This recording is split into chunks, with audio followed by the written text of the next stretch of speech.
The graveyard whispers change as you follow an ancient guide to a silent truth. The moon hung low in the ink-black sky, casting long shadows across the rows of headstones that shifted and swayed as if alive under the watchful gaze of a lone figure at the graveyard's edge. "Who are you?"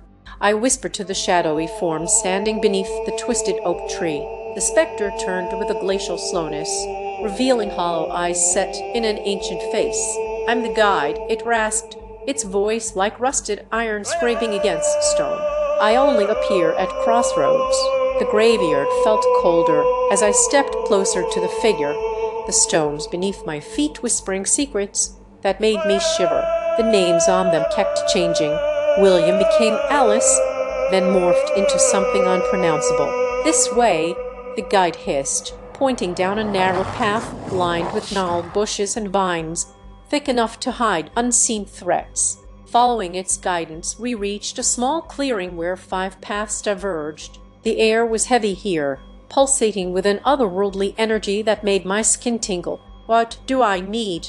I asked the guide, feeling an odd sense of dread. "Protection," it said simply before vanishing as abruptly as it had appeared. Confused but compelled, I began to set up a ritual described in an old book found on its shelf, a rare grimoire bound with human skin and inked pages that seemed to writhe when turned. Candles flickered into life around me, casting eerie shadows of the shifting names across my trembling hands as I traced sigils in the dirt. Each name transformation sent a chill down my spine, but there was no sign of danger except what I had conjured myself. With sweat pooling at my brow and heart racing, I completed the final incantation just before dawn began to paint gray streaks across blackened skies. As light peeked over the horizon, I noticed something strange. Names on nearby graves stopped shifting for a moment. Did it work? I muttered to myself, but then terror gripped me as all movement ceased around the clearing.